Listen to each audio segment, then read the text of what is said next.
Hello, welcome to the Mediocre Takes podcast, the podcast where we share our mediocre takes on the shows and movies we watch. I'm Marco, and here's my co-host Mel. How are you doing, Mel? We are in the dark ages of animated Batman films. When will we get out of the Dark Ages? Once we hit Batman Unlimited and we get that good commercial content created just to sell Batman figurines. Okay.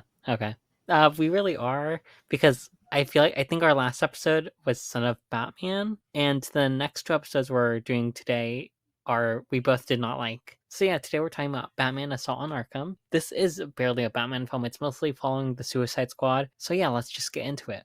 Barbara Waller sends the Suicide Squad on a reconnaissance mission. The plan goes awry when new information is discovered, and Batman crashes the party. Okay, is it just me, or is Harley Quinn constantly going back to the Joker after the Joker betrays Harley Quinn getting kind of old? I feel like this breakup makeup mentality Harley Quinn is really boring, and I know that that's what their relationship basically is and always has been for a really long time, but I want to see more of Harley Quinn not being with the Joker in the end. I do understand writing Harley Quinn on her own would probably be pretty hard since so much of her character has been around the Joker. Like, her entire backstory is basically with the Joker and everything in her character. But I feel like it could be done, and I've only seen this been done once in the Harley Quinn show. I've never seen this happen anywhere else. I just really want more of Harley Quinn on her own. I'm just tired of her with the Joker all the time. In other mediums, like in comics and stuff, she is Yeah. at this point, like, they are separate. But this was I really do not remember when they started like separating them. This came out in 2014, which,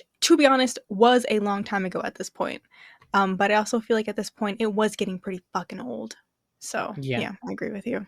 Yeah, I was pretty interested in Harley Quinn at the beginning of this movie, but the moment she went back to the Joker, I just completely lost interest in her. I wasn't a big fan of the art direction in this movie. First of all, I have to mention that I don't like visually dark movies. I'm specifically talking about movies that don't have too much brightness to them. When I'm watching a movie, I want to be able to see everything, and I had to turn the brightness pretty high on during this movie just to see everything, which I found annoying. I think they do this too with the Batman animated series. However, that one I feel like it's artistically well done, even though it's pretty dark, and I feel like this one just doesn't hit on that level. But I also just wasn't a fan of the art overall. KJ Beast dying randomly was kind of funny, mostly because at the beginning of the movie, they show off all the members of the group that's going to infiltrate Arkham, and it shows him, but he literally dies like a few minutes after, so that felt like so pointless, which I do love. I was not a fan of the main cast in this movie. Captain Boomerang is a stupid character. King Shark and Killer Frost have this weird budding relationship, but other than that, they have no personality. And Black Spider is kind of just there. I especially was annoyed at how poorly used Black Spider is, because I feel like there could have been a lot more conflict between him and the rest of the group if the movie was actually written well. I feel like we were supposed to feel bad and sympathize with Deadshot because there was multiple scenes where he is looking at a picture of his daughter, but I think this movie fails in that regard. I mean, I can tell you the only reason why Black Shadow was in this is because he wears a mask and they wanted Batman to infiltrate the Suicide Squad. Hmm. That's the only reason he's in this. Oh, do you mean Black Spider? Is that What did I was that say? not? You said Black Shot. I said Black Shot, whatever. I meant Black Spider. Yeah. Black Shot, the fan fiction name for Deadshot and Black Spider. Someone write that fan fiction now. So yeah, Deadshot, he had some good moments, but I never really liked him as a character in this movie. Also, the character interactions in this movie are pretty bad. Okay, so Poison Ivy had a cameo in this movie, but she has no lines. Something I want to mention, even though it's not important to my actual thoughts on the movie, is I forgot that in some iterations of Poison Ivy, her skin is green. So when I saw Poison Ivy in this movie, I was like, wait a minute, why is her skin green? It took me to realize sometimes she's just like that, and I What just do you wanted to mean mention some that. iterations? Like, sometimes her skin is green, sometimes she just has like white people's skin tone, you know? Whoa. I feel like What? I've only seen her with green skin. Really? Except for, like, what was it? Batman and Robin, the live action film, but literally I've mostly seen her with green skin. Yeah, I think I mostly have two. I just kind of forgot about that. I feel like this movie was trying too hard to be too edgy. Like, it was trying too hard to be dark, and I just did not like it. And that's it. Why did they make King Shark like that? King Shark is another underrated and underutilized character, just like Killer Croc, and don't understand why they chose to make him a man. What I think the most interesting part about King Shark is the fact that he's like just this giant shark with arms and legs. And they turned him into this weird ass freak with like metal dentures. That was really strange. Yeah, I didn't. It was so weird. I don't know why they decided to do that, especially with the weird romance he had with Killer Frost too. It just felt really weird. I did not like it. It was gross. It was more bearable than whatever was going on with, what was it, Deadshot and Harley Quinn. Yes, it was. It very much was, and I agree with you on that.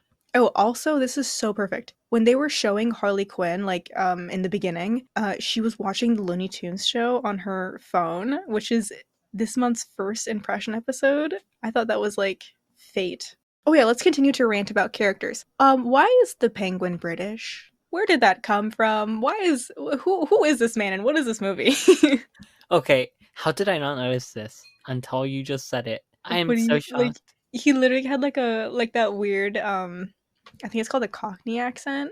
Yeah, Um he was so fucking strange. They walk in there and he's like, "You what? You yeah. what? What are you doing?" It's like, what is going on? I have never heard the Penguin with a British accent. It was so insane. The choices they made for these characters, so insane. I don't know who's in charge of the voice direction, but they failed when it came to the penguin, obviously. A lot of people in charge of this movie failed. Yes, yes, true that. You know what would have made this movie bearable? No weird sexual tension, no implications of sex, and no sexual innuendos. I'm not a prude. I just know that the reason they put this shit in here is because they wanted to make it more mature. And apparently, these freaks thinks that that means there has to be cheap, lewd sexual shit. Oh, and the women have big tits and be naked a bunch of times, and the guys are gonna get kicked in the balls. Like, holy, like it literally felt like a 13-year-old boy wrote a rough draft of this and someone picked it up and was like, this is perfect. Yeah, there was this one scene where like Harley Quinn was trying to like get a guard to like notice her, and instead of just like making a ruckus or something, she took off her like shirt and had her boobs exposed. He was like, "Wait a minute, you're Harley Quinn." Like you could have just not have done that, and he would have still noticed you're Harley Quinn. You know, There's also a scene where I forgot her name, like the Frost lady. What's her name? Killer Frost. Killer. Her name is Killer Frost. I think so. Yeah. There's also a scene where she is pretending to be dead and she's in a bag and they unzip the bag and the guy's like, "Oh wow, hubba hubba hubba bubba, ow ow," and it's like, what is going on right now? Oh my god, I completely forgot about that. But like, yeah, he like that's a dead body. That's the reason why a lot of people who work in like morgues are women, Yeah, because people don't trust men with dead bodies. yeah. Oh my god, that was horrible. You know what else I hated about these characters? The toxic masculinity. These people were so irritating. You can't tell me they couldn't write them in a way where they butted heads but weren't completely assholes. I like the dynamics between the characters, specifically the men in the Suicide Squad, because it came off as if they were trying to one up each other, but it didn't come off as like them trying to be the machoiest man. So I know it's possible to write men like that. I don't know why they chose not to do it in this. Okay, elephant in the room. This is not a Batman movie. I'm having flashbacks to Batman Sub-Zero. You can't just have Batman become the main character 3/4 of the way through the film and then smack the word Batman on the title of your film. Okay, Marco, we have a Commissioner Gordon cameo. Did he cheat on his pregnant wife? You know what? Honestly, I do not know. I feel like I don't have enough screen time with him during this film, but I want to say yes, just because it'd be funny in a sad way. Also, just Yes. because he's a cop, you know? You're right. You're so right. When you say it like that, you're so right. I'm also gonna say yes, completely based off how these people wrote every other character. I think he not only cheated on his first wife, but he also cheated on his second wife, and after 2 divorces, he's now dating someone who is a few years younger than his daughter. Overall, I think this is a pretty bad film. I just feel like there is some potential that could have been used. The characters, especially Black Spider, was so underutilized, and he just kind of died in the end, like it was nothing. I really felt like he could have been used a lot more in added conflict between the characters. Because he was like, I'm not gonna work with these criminals, even though he is one, I guess. I don't know. But yeah, it just felt like missed potential. I also didn't like any of the other characters, and their dynamics were kind of boring. Batman was barely here. I really wanted more of him. This movie was just kind of there and not really that good, so I personally didn't really enjoy it. I haven't watched a good animated Batman movie in 84 years. The writing, awful. The characters, blasphemous. The storyline, weird and stupid. It felt like Deadshot was written by a 13-year-old boy who's watched way too many 80s action movies. The last third of the film felt so convoluted. Too many storylines, too many characters, way too busy. Too busy, yet way too boring. It's amazing how they were able to accomplish that. Mal, I've asked you this before, and I'll ask you this again for the rest of our Batman anime retrospective. If you had to predict where you would rank this from S to F, where would you predict your ranking would go? So, I talked to you about this. I watched this movie and Batman vs. Robin when I was in a very bad mood. And I think the fact that, coupled with the fact that these are horrible movies, I gave this an F. I'm not sure if it's Son of Batman F, but like it's so bad, and I have very clear memories of me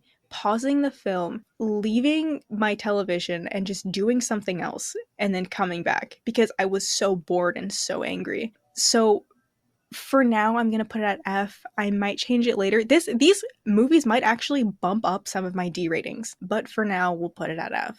Also, I just want to mention, for those of you who don't remember our Son of Batman episode, Son of Batman was the one that had the rape mentions in it and had this weird, like, it's okay even though I'm a victim mentality, which is why we give it an F, and which is why Mal is so conflicted on whether or not they should give Batman Assault on Arkham an F as well. If I had to predict where I would rank this, I'd personally rank this a D. I don't think it's as bad as Son of Batman, but it's definitely also still bad. That's all I have to say on that.